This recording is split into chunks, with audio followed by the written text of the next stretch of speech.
Hi there, my name's Steve De Maio. Thank you for joining us on this Respect the Risk rock climbing mentorship series. Essentially, when I started climbing over 41 years ago, it was common for young climbers, new climbers, to have a mentor. And in today's world, I started climbing in 1978. I've had a series of mentors through my climbing career.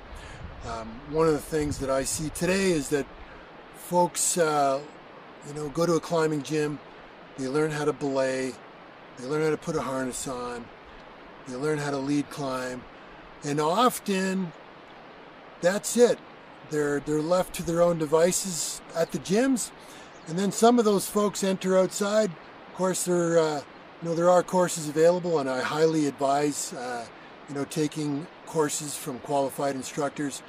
In 1978, when I started climbing, there were rock climbing courses available, but I learned the lion's share of my skills and practices and safeguards from what I would call seasoned mentors. I've had probably 6, 8, 10, 12 different mentors through my climbing career. Rock climbing is a lifetime of learning. And I continue to learn from my old partners as well as some of my new partners. There's some new thoughts on things. I'm 55 years old, started climbing when I was 14. I've got a couple of friends in their early 20s who have showed me a few things, and we have a great conversation and talk about the pros and the cons. So I continue to learn from them, and likewise, hopefully they continue to learn from me. It seems to me, when I talk to some of my friends who are in the first decade of their climbing careers, that they've made comments to me like, Steve, the mentor is dead. The rock climbing mentor is dead.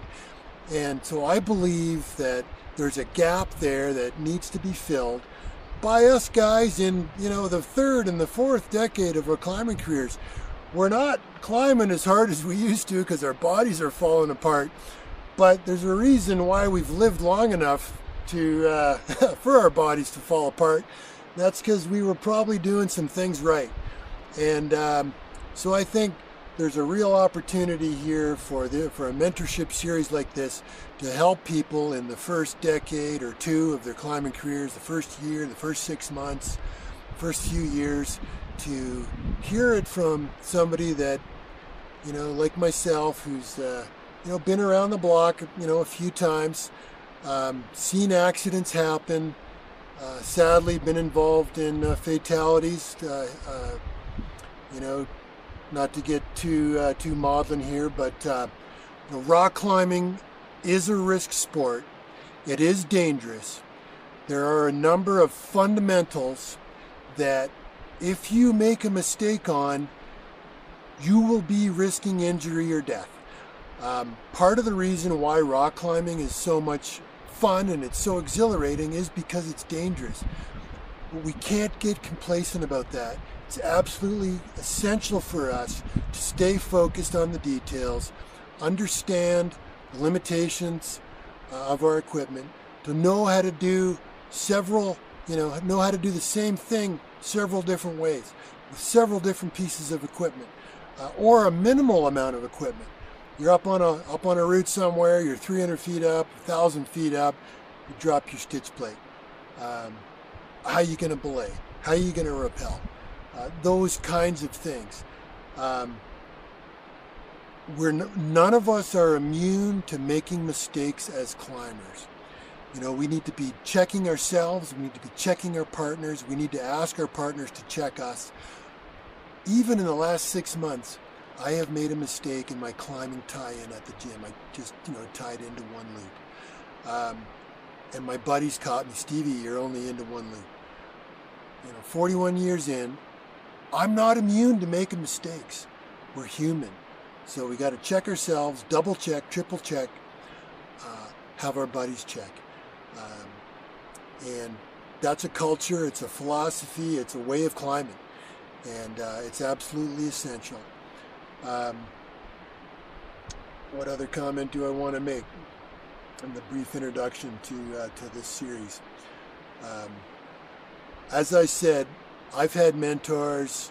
When I was 14, my high school shop teacher, Jim Fothergill, he was a mentor of mine for many, many years. John Candor was one of my next mentors. I've had many mentors, whether they were peers, new climbers or old climbers. Like rock climbing is a lifetime of learning, and don't presume you know it all, and always check yourself. None of us are immune to mistakes. The other thing that may happen, and it's happened to me in 40 years, I can still hear the voice of my early mentors, Jim Fothergill, John Candor, guys like Bill March. I can still hear their voices in my head. When I'm out climbing, I can hear them talking to me. Stevie, you gotta climb on loose rock as though you're climbing on eggshells. I can hear my rock climbing mentor's voice in my head 40 years later. And I think we're missing some of that. I believe that as a guy who's been climbing in his 5th decade, that part of my role is to help, climbers in the first 20 years of their careers. And you know what? If you're up on a wall somewhere and you hear my voice giving you advice on something, you know what? I've done my job. And if it's not clear to you, rock climbing safety and risk management is something that I'm very passionate about. If it's not clear to you, I'll say it one more time. Rock climbing is dangerous. It remains a risk sport. One of the reasons it's so much fun and so exhilarating is because it's a risk sport.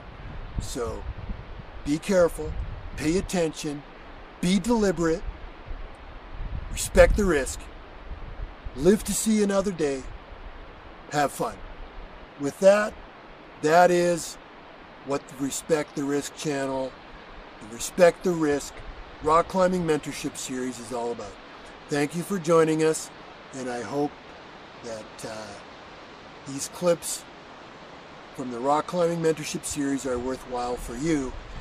Good luck, stay safe, above all, respect the risk. Thank you very much, and we'll see you next time.